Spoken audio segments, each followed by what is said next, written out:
dark horses coming down the road, band riders with blackest hearts, more than anything you'd ever know. Red blood spilling on the floor, the death of innocence is quite a thing to behold.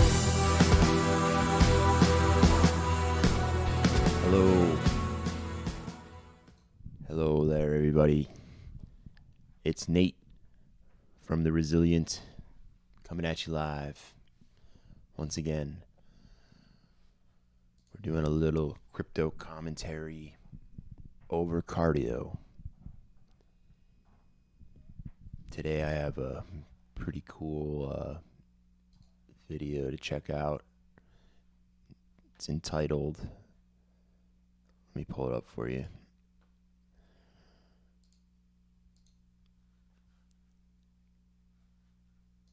When will Bitcoin pump or dump? Watch these. So, got me to click it. Once again, it's the Coin Bureau that we're taking a look at. This guy, named Guy, is very informative. I don't know really how else to say it, but he puts a lot of good free information out there on YouTube, so definitely thumbs up his video. I linked the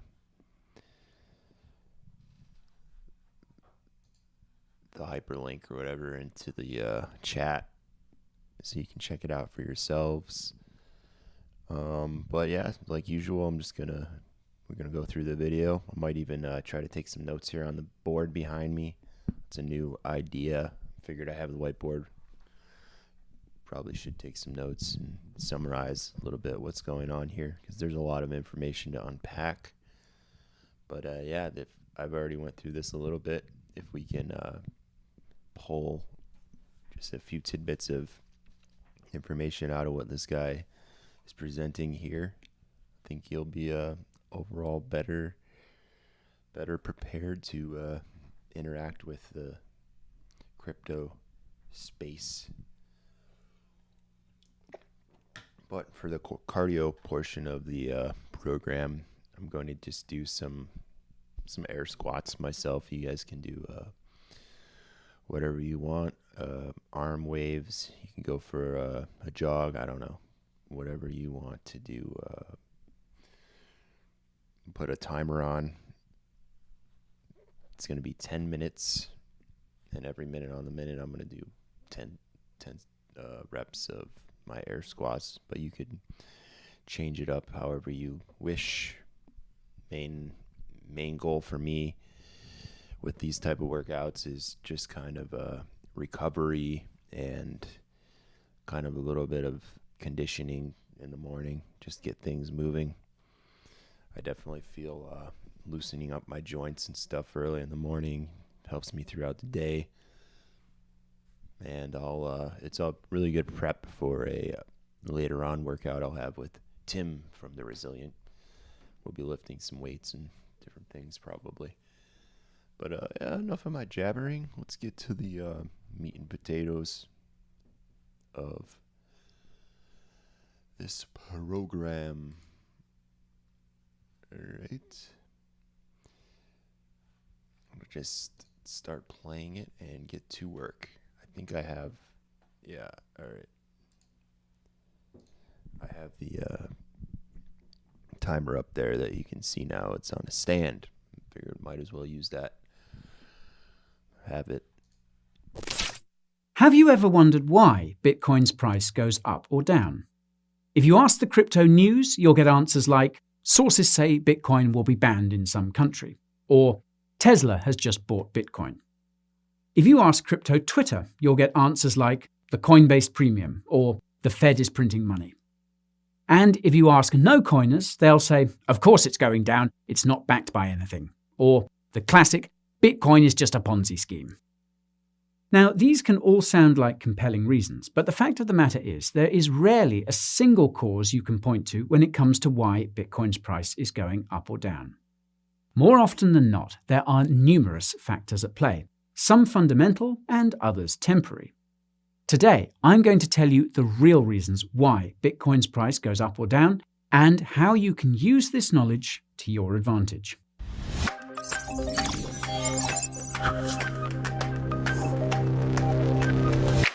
Before we get cracking, there are some disclaimers that need unpacking. I am not a financial advisor, and nothing in this video should be considered financial or investment advice. This content is purely educational, like school, but better, way better. Now, you won't get a degree from me, but that's the cost of getting this kind of knowledge for free. If this is your first time stopping by, my name is Guy, and I think crypto is pretty fly. So much so that I spend my days and nights crafting the highest quality crypto content here at the Coin Bureau. Coin reviews, crypto news, crypto tools, and market moves are just a few of my fields of study. If you want to become a student of my virtual crypto classroom, subscribe to the channel and ping that notification bell so you're always on time for class. And speaking of time, I've left a few timestamps in the video timeline that you can use to enhance your learning experience. You can use them to skip between sections that entrance you. I promise not to give you an F if you do. Right, that's enough tongue flapping. Let's see what really makes Bitcoin rise and fall. Understanding Bitcoin's price action begins with understanding where Bitcoin fits in the financial market. For the sake of simplicity, let's imagine the entire financial market as a pool filled with different assets that you can invest in. In the shallow end of the pool, you'll find low-risk, low-reward investments like government bonds. When you buy a government bond, what you're essentially doing is giving a loan to the government. Governments sell bonds to private investors and even other countries so that they can spend more money. In exchange, the government in question promises to pay back the money they were given plus a small amount of interest within a 10 to 30-year period. Government bonds are considered a low-risk investment because governments make their money by taking it by force from their citizens via taxation, which is, not surprisingly, a reliable source of income. In the middle part of the financial market pool, you'll find medium-risk, medium-reward investments such as value stocks. These are stocks that trade at or below their fair value relative to a company's profit. So, for example, if Guy's Gentleman's Club is making $1 billion per year and the total value of all GGC stock in circulation is also $1 billion, it would be considered a value stock. By contrast, growth stocks are stocks which trade high above the fair value relative to a company's profit. Tesla is a great example of a growth stock. Value stocks are considered medium risk, medium reward because their fate rests on the shoulders of the companies they represent. Unlike governments, companies must provide valuable services to make money, and their profits are not guaranteed to grow since it's not possible to simply take more money by force from customers. In the deep end of the financial market pool, you'll find high-risk, high-reward investments like Bitcoin. The unique value proposition of Bitcoin and other cryptocurrencies is that they're an alternative to the entire financial system. Cryptocurrencies cut out the middleman from every transaction, be it storing value, stock trading, lending and borrowing, and even music streaming. Now, this is one hell of a selling point, which is why not everyone is buying it. It's similar to someone saying that they're going to create a technology that makes it possible to teleport between countries and planets. The reality is that when you invest in something like Bitcoin or this hypothetical interplanetary teleportation device, it's all or nothing. Either this technology delivers on what's been implicitly and explicitly promised, or it doesn't. This all-or-nothing principle makes Bitcoin and other cryptocurrencies high-risk, high-reward investments. Growth stocks such as Tesla are also in the deep end of the financial market pool for the same reasons, but are in slightly shallower waters than Bitcoin. Now that you know where Bitcoin fits in the broader financial market, the next step to understand is what makes these markets move on the macro scale. Investors are constantly trying to maximize rewards while keeping risk at a minimum. This is why most investors have exposure to assets in all depths of the pool: government bonds, value stocks, growth stocks, and occasionally cryptocurrencies like Bitcoin. An example of an investment portfolio that maximizes returns while minimizing risk would be something like 20% in government bonds or similar assets, 40% value stocks, 15% growth stocks, and 5% in high-risk assets like crypto. Now, I should again note that I am not a financial advisor, and this is just an example to illustrate my point. Anyways, most investors will periodically adjust their portfolios depending on the stability of, well, the world. If most countries are getting along with each other, reporting high employment, high productivity, high levels of consumption, etc., then this gives investors the certainty they need to take on additional risks so they can maximize their rewards. It's like the water being perfectly calm in the financial market pool. However, if something like, say, a global pandemic causes governments to shut down their economies, this naturally introduces a lot of uncertainty. It turns the regular financial market pool into a wave pool. To protect their portfolios from drowning, investors will sell their high-risk assets in the deep end and buy up safer assets in the shallow end.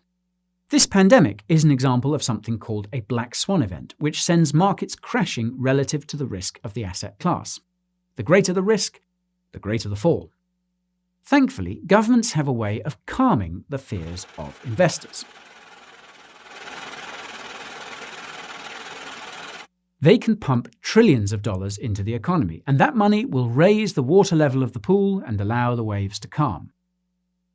Believe it or not, most government stimulus ends up in the hands of those who hold assets like stocks. This happens directly through company bailouts, which these companies use to buy back their stocks to boost the price. It also happens indirectly through the average person who's given a check and spends that money at places like Walmart to buy consumer goods or on Coinbase and Robinhood to try and get rich quick. This is why news of the $1.9 trillion stimulus bill being passed by the Senate bumped up the crypto market last weekend, and why stocks and the crypto market have been ripping while the economy remains shuttered. Now that we know that Bitcoin is a high-risk, high-reward asset that does best when there is certainty in the broader financial market, either due to good economic health or government stimulus, the next step is to take a closer look at the fundamentals which influence the price of Bitcoin in the long term. As I mentioned earlier, the unique value proposition of cryptocurrencies is that they allow you to transact in a trustless manner, i.e., without an intermediary. Bitcoin itself was designed to do this, but has since become more of a store of value than a currency. This is because Bitcoin has a maximum supply of 21 million BTC. This makes BTC akin to gold, which also has a limited supply. Although new BTC is mined about every 10 minutes, the amount of new BTC being mined is cut in half about every 4 years. Assuming that demand stays the same, this 50% reduction in supply would lead to a doubling in price roughly every 4 years. The thing is, demand for Bitcoin has not remained the same. It's been increasing gradually over the years. This is for many reasons, including an improvement in Bitcoin infrastructure and accessibility, a substantial increase in educational resources about Bitcoin, clarification from governments in terms of regulation, and the fact that fiat currencies lose about 3% of their value each year due to inflation. When you combine this gradual increase in demand with the periodic reduction in new supply, you get a pretty clear 4-year market cycle for Bitcoin.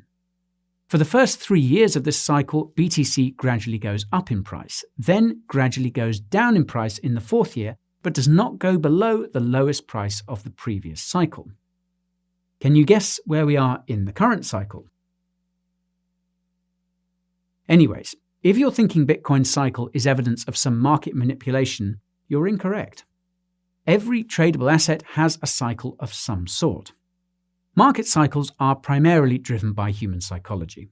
In contrast to other markets, the cryptocurrency market is much more accessible.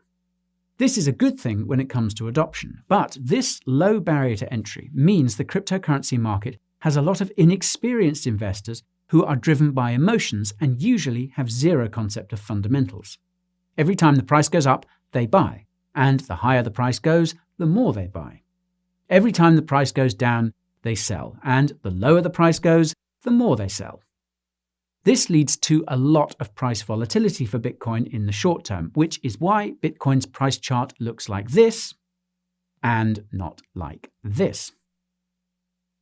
Interestingly enough, Bitcoin's price volatility has actually been decreasing over the years. This is because as time goes on, that needle on the gauge of all or nothing is starting to point more and more to all as adoption increases due to the factors I outlined earlier.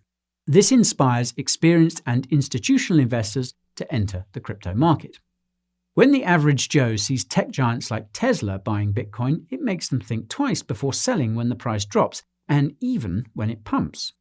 After all, if Tesla is buying and holding, then why shouldn't I be doing the same? On that note, you should know that these institutional buys don't actually affect the market directly. This is because most institutions buy their cryptocurrency over the counter, or OTC. OTC trading exists because buying a large amount of BTC directly from an exchange would drain the order books, meaning you'd be paying 10 to 20% more for those last few hundred BTC you wanted to buy. Exchanges know this, which is why they charge a small premium for OTC purchases made by large investors. This difference in OTC and exchange price is the Coinbase premium I mentioned in the introduction, and it's one of the many metrics people use to assess the health of the cryptocurrency market. I'll leave a link to that indicator in the video description. Just note that it is a paid indicator. Now that we know that Bitcoin is a high-risk, high-reward asset that derives its long-term price action from its fixed supply and adoption, and does best when there is certainty in the broader financial market, we can now examine the short-term factors which influence Bitcoin's price. The first factor to look out for is the amount of BTC on cryptocurrency exchanges. This is because of something called order book depth. This refers to how much Bitcoin needs to be bought or sold to change its price on a cryptocurrency exchange. One of the easiest ways to check order book depth is to use the Markets tab in CoinGecko. As you can see here, someone would need to buy over $25 million worth of Bitcoin on the BTC USDT trading pair on Binance to push up its price by 2%. What this means is that there is $25 million worth of Bitcoin being sold within that 2% range. However, if all of these would-be sellers suddenly decided to withdraw their Bitcoin off the exchange, you would suddenly be able to push up the price of Bitcoin by more than 2% with much less capital. As it turns out, the amount of BTC on exchanges has been falling like a rock since last March. Why? Because people are hodling and not selling. Okay, that's the first thing I wrote down as a overall market health, like Guy was saying. Keeping track of the amount of Bitcoin on exchanges and looking at the order book depth percentage. So you can do that real quick. Just experiment. Go over here to CoinGecko. Go to the overall market cap. Or, maybe he meant, I guess it makes sense more to go to the Bitcoin and then look at the market cap. Like that, I think. What's this, TradingView? Oh, okay, this is linked to TradingView. Not markets. Okay.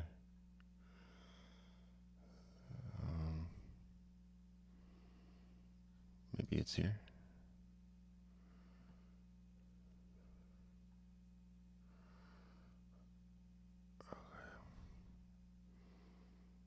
How did he do that? I'm gonna go back to see what he did there, because I feel like it's an important thing. Nope. This means that as time goes on, the amount of money required to push up the Markets tab in CoinGecko. Markets. As you can see here, someone would need to buy over 20. Okay, I see where it went. So we're going back to the home, go to the Bitcoin, and now the markets. Okay, so I know the Markets tab. I just didn't realize that's where this info was displayed. So 2%.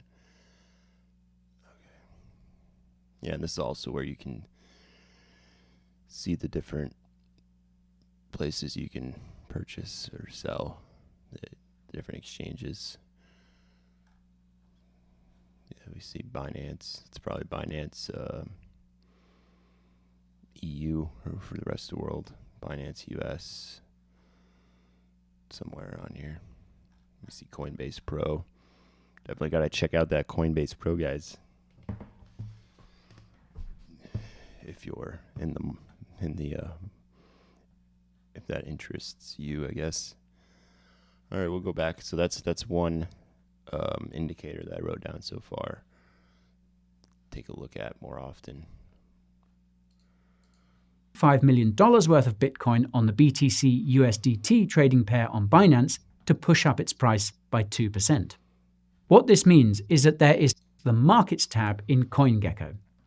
As you can see here, someone would need to buy over $25 million worth of Bitcoin on the BTC USDT trading pair on Binance to push up its price by 2%. Okay. What this means is that there is $25 million worth of Bitcoin being sold within that 2% range. However, if all of these would-be sellers suddenly decided to withdraw their Bitcoin off the exchange, you would suddenly be able to push up the price of Bitcoin by more than 2% with much less capital. As it turns out, the amount of BTC on exchanges has been falling like a rock since last March. Why? Because people are hodling and not selling. This means that as time goes on, the amount of money required to push up Bitcoin's price on exchanges is getting smaller, and there is probably next to no Bitcoin being sold above a certain price point. This is one of the reasons why Bitcoin's price can rise so quickly, and why some people think BTC will go parabolic if the OTC desks being used by institutions run out of BTC to sell, thereby forcing institutions to buy from these thinning order books. However, the price can fall just as aggressively if a whale transfers a large amount of BTC to an exchange to sell. Bitcoin whales are the second factor to keep in mind when analyzing Bitcoin's short-term price action. In case you didn't already know, a Bitcoin whale is someone who holds a lot of BTC. Since all transactions on the Bitcoin blockchain are public, it is actually possible to see when Bitcoin whales move their BTC on and off cryptocurrency exchanges. This is what Twitter accounts like Whale Alert do. When a whale transfers a large amount of BTC or some other cryptocurrency to an exchange, this signals an intention to sell. Conversely, if a large amount of BTC or some other crypto is being transferred from an exchange to a wallet, it probably won't be getting sold anytime soon. If you see a large amount of Bitcoin is being moved between exchanges, then you might be witnessing an arbitrage trade, a whale taking advantage of a BTC price discrepancy between two exchanges. Ideally, you want to see these whale movements before they happen, and one of the ways you can do that is by using an indicator called the NUPL. NUPL, or NUPL, stands for Net Unrealized Profit Loss, and is basically a more accurate indicator of how many Bitcoin wallet addresses are currently in profit. When the NUPL indicator turns blue, it means that most BTC holders have made nice enough gains that they'll probably start to sell and take some profits. As you can see, this indicator has been damn accurate in predicting previous bull market tops. I'll leave an article in the description that explains how it's calculated if you're interested. Like the Coinbase Premium indicator, the NUPL is a paid indicator, and you can find it on Glassnode along with the indicator which tells you the amount of Bitcoin on exchanges. Another way to check and see when whales might start to sell is to learn how to do technical analysis. This is because a lot of Bitcoin whales are actually experienced traders who know what they're doing and usually sell because they're planning to buy the upcoming dip they've detected with their TA.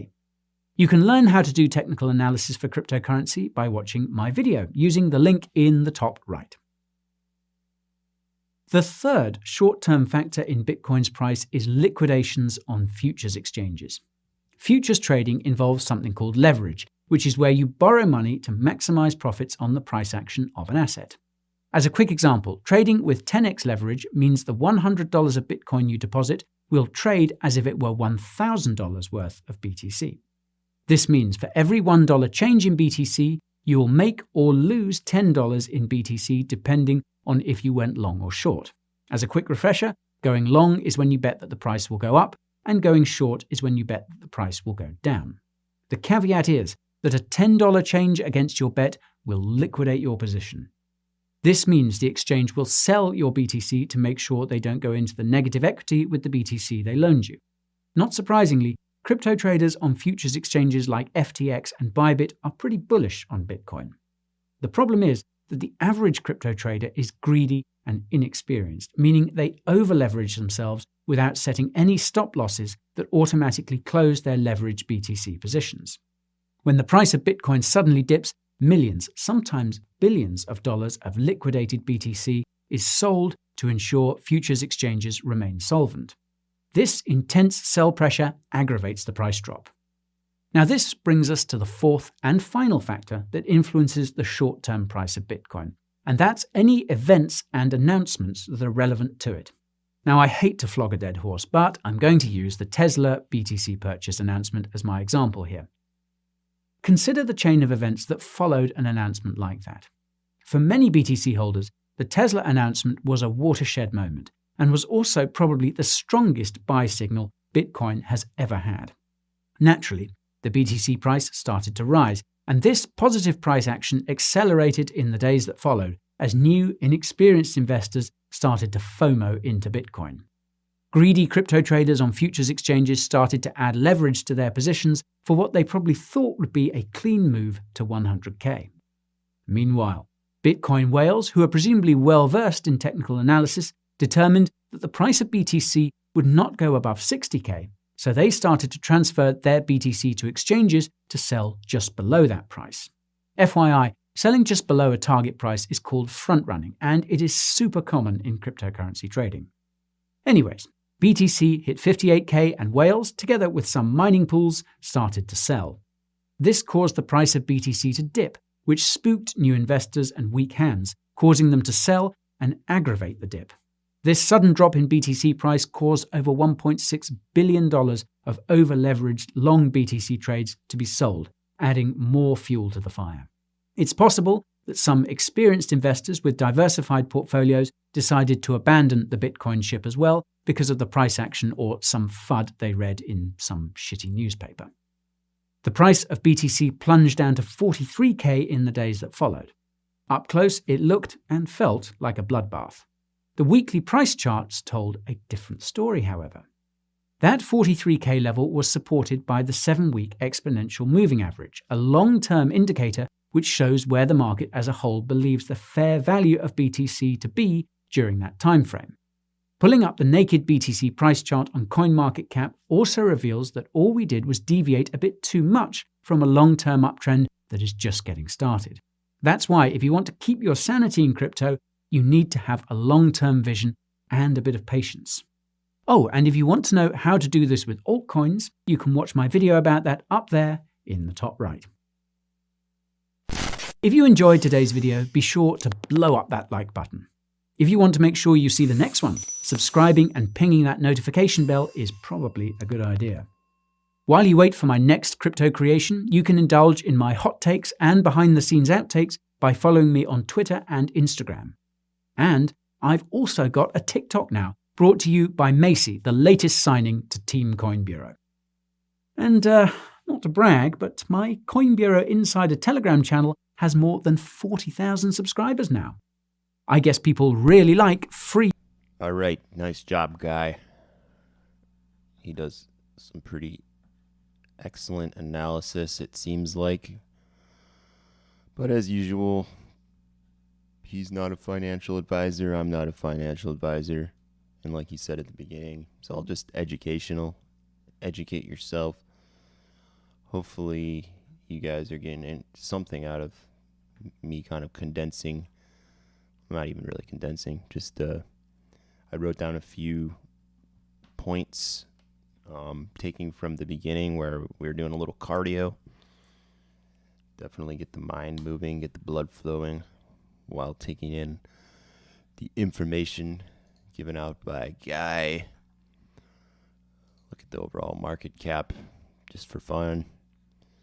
How much money is coming in, closing in on that $2 trillion amount. of total money in the crypto markets, according to CoinGecko. So that's pretty lot. Summarizing that video on the short-term price action of Bitcoin that Coin Bureau did. Once again, I linked that that video hyperlink in the chat.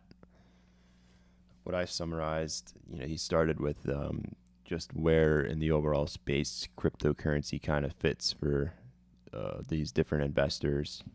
I think he was talking more about what they call like sophisticated investors, people with lots of money, but I think it generally applies to a wider market. You just have to adjust your risk profiles, and that's kind of like what he went into with the different types of I'm not sure what term he used, equities, like the growth type of stocks versus value, how they're evaluated, what risk profile they are. Then going into the actual effects, what you can look at to see what's happening in crypto. Crypto being the more risky, more potential reward, as opposed to the traditional value stock. If you're looking at a shorter term scale, and then there's all kinds of like macro effects that would start going to that, where with like the treasury market and stuff that's above my head right now, where I'm digging into that, and if I ever can like explain it in a good way, I'll try to do that. But right now I'm just gonna let you guys dig into that on your own if it so suits you. The key takeaways, though, you can check out the amount of Bitcoin, or the amount of Bitcoin that is on exchanges at any one time, and then the amount that it would take to move the price by a certain percentage. We go to Bitcoin, and then you go over here to markets. We're on CoinGecko, and then it sort of shows you. Well, it does show you the amount. All right, let's load up here. Come on, buddy. Yeah, see, shows you the amount being traded, the price on every exchange, pretty much, that you can buy or sell Bitcoin on. And then this depth here tells you the amount you would need to sell a Bitcoin or to buy a Bitcoin to move the price 2%. So I guess that's what the depth is. I definitely rewatched that video. I'm going to after this. Well, maybe not right after, but check that out for more information on that. The next point I wrote down was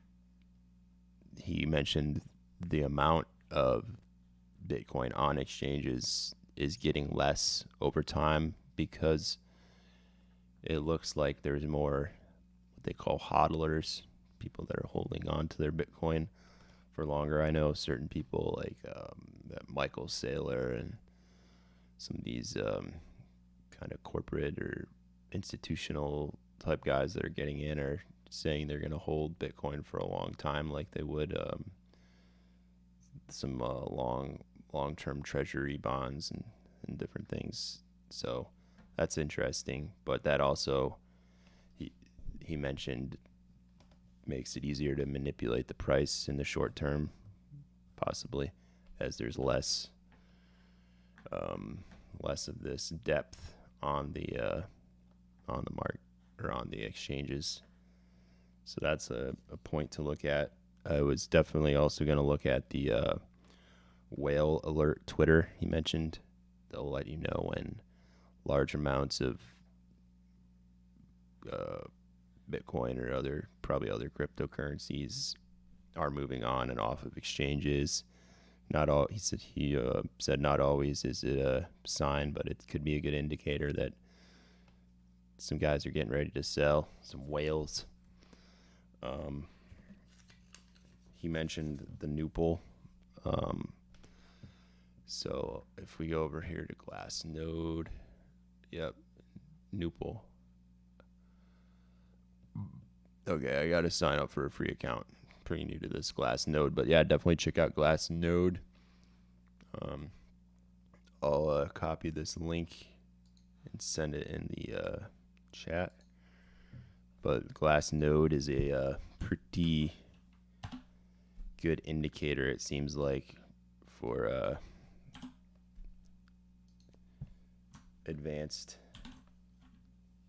more advanced analysis of what's going on. I see a lot of people that seem to be figuring things out before the herd using it.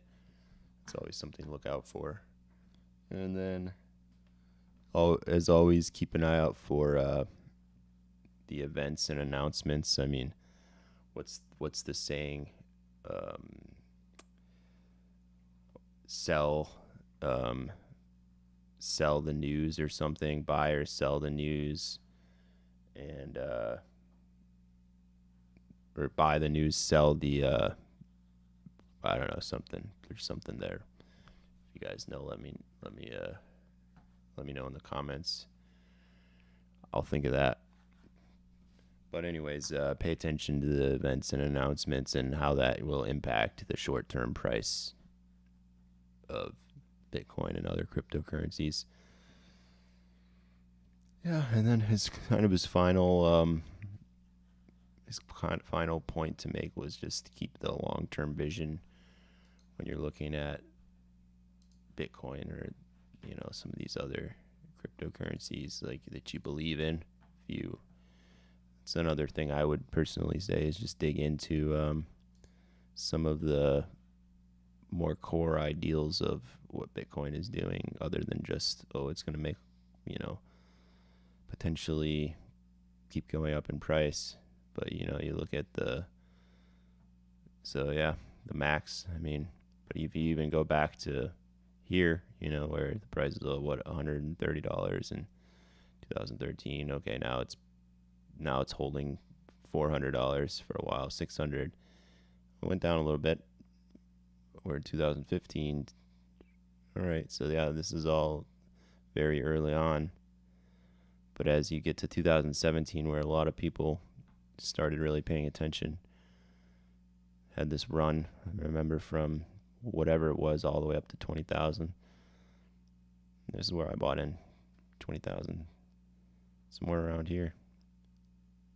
And then experienced all this, going from 20,000 down to 15, down to 11, down to 10, 6. All right. And I held out of stubbornness, just because I was too, I didn't want to sell what I had bought and take such a loss. I didn't know a lot of the stuff I know now, but just this would have been a good time to keep buying. But you don't never know for certain unless you have that long-term vision and you really believe in what Bitcoin is going to do. So 2019 January, price was in the 3,000s for at least a month. Yeah, December, January, February. Wasn't until sometime in April that it started climbing back up. All right. I mean, I wasn't tracking back in this time. I kind of hit that crash and I was like, all right, I don't want to even think about it too much. Too much loss, too much pain. And then, this is the current run. It's pretty crazy, but the difference between this spot right here and all these other tiny little humps that you see in the past, which were kind of a big thing, if you think $100 up to 900, over 1,000, that's a big jump. But right here, the big institutions, big money is getting involved. So that's what we're seeing. And some people, you got to be ready for these corrections. I mean, at this point, wouldn't it be crazy to see it crash back down to 20,000. You know, I mean, for me, I wouldn't be get too excited. You know, it's just continuously put in a little bit that I can afford to lose if something terrible happens, and I'll still be able to survive. But over the long term, I'm thinking it seems like there's just going to be continued adoption, waiting for the next big company to come out and say they're holding some Bitcoin. Just take that and zoom out to the long-term perspective. That was Guy's and Coin Bureau last point with that video, and I would definitely agree. It's definitely good advice. So with that, I'll do an outro. Once again, all this crypto stuff, just a kind of a side hobby, something to get interested in. There's a lot of other cool projects within the cryptocurrency space that are trying to make positive changes in the world. We'll get into some of that stuff as well. Just stick with me here. Doing these streams pretty much every weekday around, I don't know, 8 to 9. Haven't set an exact schedule. But yeah, I'm Nate from The Resilient. That's the main thing I got going on. The Resilient. We're a rock band. Check us out, theresilientband.com. We got some music, original songs on Spotify. Yeah, I'm gonna start playing one of our originals. This one's the second one we put out. With that, I'm gonna sign off, and I will catch you all later.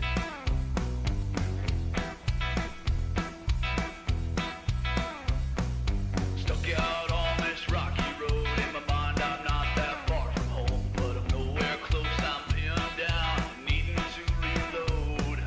Bloody and a bit war torn, breathing hard, wishing I could turn away from this path I chose so long ago.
cold.